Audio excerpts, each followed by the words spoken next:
prettiest front gate, you know what? We've got the most kids in camp, so we must be doing something right. Yeah. Tell me when you're gravy, bro. Yeah, it's good now. It's live.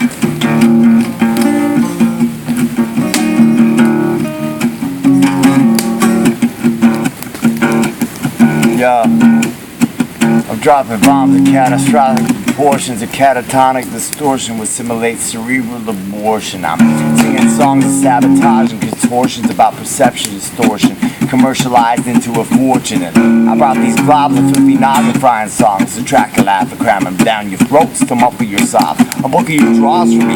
I got the other side of the story. If you don't want to cooperate, they'll also come in suppository form. Fight the war, fuck the norm, fight the quarter, bring the storm. Maybe you're better off just remaining soft and softer and more often than not. My plot's to use an onslaught of skull rots like brain water. This is about to start tearing you apart. Roger that. How about this? Compute, capiche? Spreche English, you speak it. I mean this shit and I ain't about to repeat it. Shit, I spit knowledge on my sausage and I polish it and beat it. Parlez-vous bonsoir? Subtraktum, do sister. Arguing with moi. You'll learn yourself some burn blisters. I'm a sharp turn grifter, firm spitter. The high plains drifter who forgot not to forget what he was supposed to remember.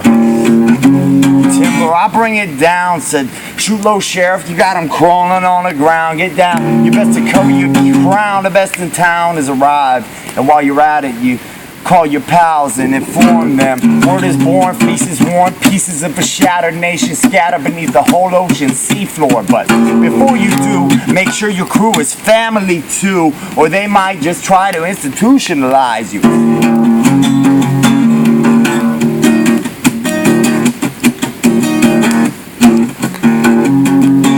Word.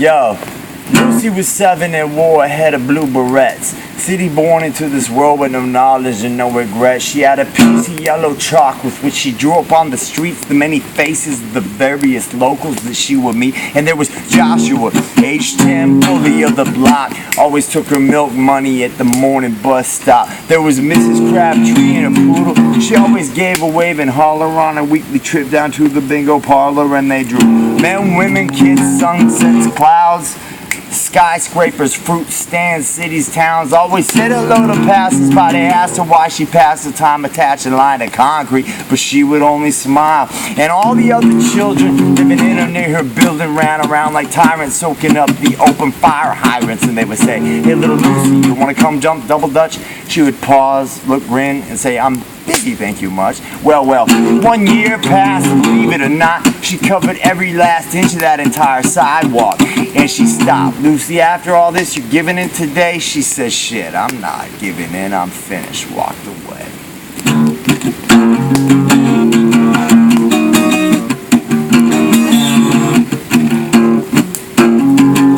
On a 4-string guitar, bitches. Bang, bang, motherfucker, like.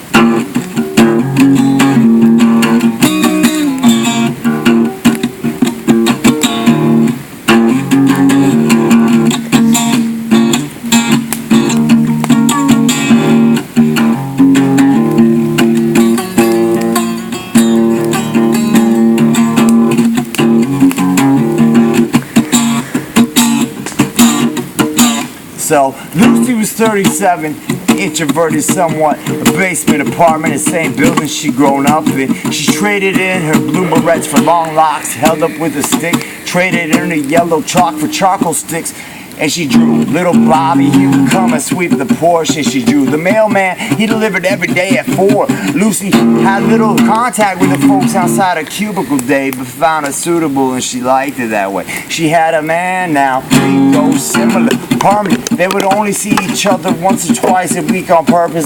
They appreciated space, and Rika was an artist too, so they'd connect on Saturdays and share the pictures that they drew. Look. Now every now and then she get a knock upon her front door. Just one of the neighbors acted like a nice girl. She was a strange girl, really. Said, Lucy, want to come and join me for some lunch? She said, I'm busy, thank you much. She'd make a weird face the second the door shut and run and tell her friends how truly crazy Lucy was. And Lucy knew what people thought but didn't care. Cause while they spread their rumors through the streets, she painted another masterpiece and she drew. That's what Lucy did, y'all. She drew.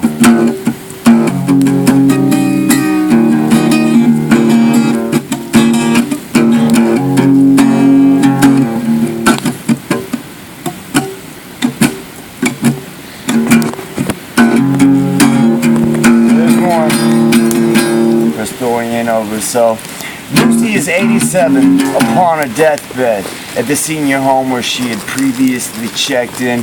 She traded in her long locks for a headrest. She traded in her charcoal sticks for arthritis. It had to happen. And she drew no more. Just sat and watched the dawn. Had a television in the room that she never turned on. Lucy pinned up a life's worth of pictures on the wall so she could sit back smiling just to laugh at it all. And Rico, he passed about 5 years back. So the visiting hours, they pulled in a big flock of nothing. And Lucy never spoke much throughout the span of her life until the day she leaned forward, grinned, pulled the nurse aside. She said, look, I ain't never had a dream in my life. A dream is what you want to do and still haven't pursued. I knew what I wanted. I did it till I was done. So I've been the dream I wanted to be since day one. Well, the nurse jumped back. Never heard Lucy even talk, especially words like that. Walked over to the door and pulled it closed behind her. Lucy blew a kiss to each one of her pictures and she died.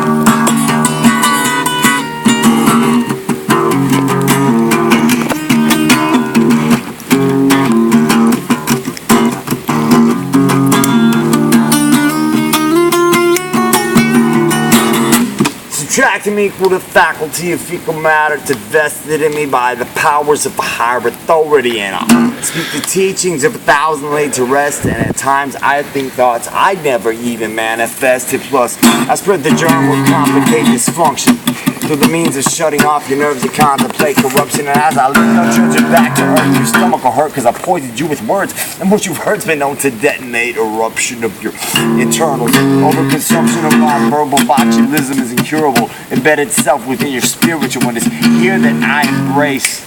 You can take this to your own place.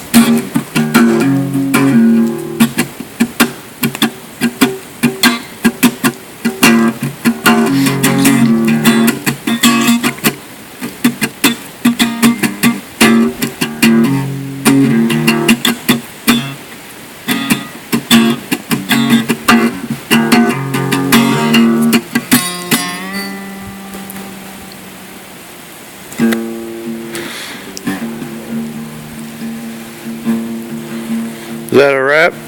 It's a wrap.